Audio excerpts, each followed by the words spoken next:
আসিয়ার বিচারটা যদি ওই ধর্ষণকারীর বিচার যদি একজন জনসম্মুখে মানে খুব তাড়াতাড়ি হয়ে যেত তাহলে কিন্তু পরপর আর এই ঘটনাগুলো ঘটতো না। তো শেখ হাসিনার সময় 17 বছরে যেটা হয়েছে, আগে তো ধর্ষণ হতো কিন্তু 17 বছর হয়েছে গণধর্ষণ। ওই গণধর্ষণ করার পরে কোনো বিচার হয়নি, বিচার তো হতোই না, বরং যারা গণধর্ষণ করতো তাদেরকে পুরস্কৃত করা হতো।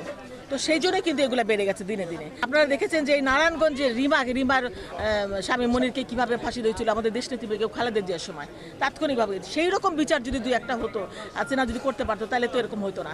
পক্ষে লক্ষ লক্ষ কোটি কোটি জনগণের সামনে একদম ফাঁসির কাজটা ঝুলানো উচিত এদের, যে হাজার হাজার জনগণ দেখবে।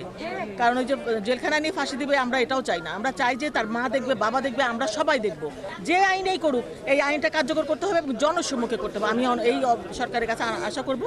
আপনারা দেখেছেন গতকালকে সম্ভবত না তামান্না আক্তার নামে এই 5 বছরের বাচ্চাটা 8 বছরের বাচ্চাটাকে মানে ধর্ষণ করার জন্য যে চেষ্টা করেছিল একটা নরপশু, মানে চকলেটের লোভ দেখিয়ে দোকানে শাটার বন্ধ করে ওর মা যদি তখন না ধরা পড়তো তাইলে তো হয়তো অনেক বড় ক্ষতি হয়ে যেত মেয়েটার।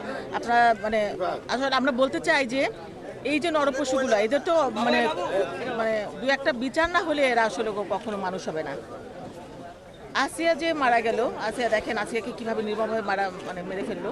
তো আসিয়ার বিচারটা যদি ওই ধর্ষণকারীর বিচার যদি একজন জনসম্মুখে মানে খুব তাড়াতাড়ি হয়ে যেত তাহলে কিন্তু পরপর আর এই ঘটনাগুলো ঘটতো না। যেটা আমার শেরপুরে ঘটেছে, ময়মনসিংহে ঘটেছে, এরকম 8 বছরের বাচ্চাদের, বয়স্ক মানুষও এরকম রেপ হয়ে মানে মারা গেছে। কুমিল্লাতে একজন মেরে ফেলেছে, একজন রেপ করে মেরে ফেলেছে। তো আমাদের দেশটা তারেক রহমান যখন এটা পেপারে দেখেছেন, মানে টিভিতে দেখেছেন, উনি সঙ্গে সঙ্গে কালকে আমাকে ফোন করে বলেছেন যে আপনি ভাবি যান, বলেন যে আমি তাদের পাশে আছি। তো আমাদের ভারপ্রাপ্ত চেয়ারম্যান এই তামান্নার পাশে আছে, তামান্নার পরিবারের পাশে। সেই জন্য আমরা আজকে এসেছি। আমাদের গিয়াস ভাই, দীপু ভুইয়া, আপনাদের এলাকার মানে এই এলাকার গণ্যমান্য ব্যক্তি, মানে রাজনৈতিক ব্যক্তিত্ব, তাদেরকে সাথে নিয়ে আমরা জানাতে এসেছি যে তারেক রহমান এই পরিবারের পাশে আছে। আমাদের দেশনেত্রী বেগম খালেদা জিয়াও শিখিয়েছেন যেখানেই নারী নির্যাতন সেখানেই জাতীয়তাবাদী মহিলা দল। আমি মহিলা দলের সভানেত্রী, মহিলা দলের পক্ষ থেকে তারেক রহমানের পক্ষ থেকে এসেছি। ভাই আমি তো মনে করি এর জন্য দায়ী পুরা, কারণ শেখ হাসিনার সময় 17 বছরে যেটা হয়েছে, আগে তো ধর্ষণ হতো কিন্তু 17 বছর হয়েছে গণধর্ষণ। আমরা ধর্ষণ শুনেছি, গণধর্ষণ কখনো শুনিনি আগে। এখন গণধর্ষণ করার পরে কোনো বিচার হয়নি, বিচার তো হতোই না, বরং যারা গণধর্ষণ করতো তাদেরকে পুরস্কৃত করা হতো। তো সেই জন্যই কিন্তু এগুলো বেড়ে গেছে দিনে দিনে। আপনারা দেখেছেন যে এই নারায়ণগঞ্জে রিমার স্বামী মনিরকে কিভাবে ফাঁসি দিয়েছিল আমাদের দেশনেত্রী বেগম খালেদা জিয়ার সময় তাৎক্ষণিকভাবে। সেই রকম বিচার যদি দুই একটা হতো, না যদি করতে পারতো তাহলে তো এরকম হতো না। তো এখন এই নতুন যে সরকার আসছে, আমি আশা করবো অনতি বিলম্বে, কারণ এই যে সময় ক্ষেপণ না করে, কারণ প্রমাণের দরকার নাই, তো প্রমাণ তো হাতে নাতে দরকার পড়েছে, প্রমাণ হাতে নাতে।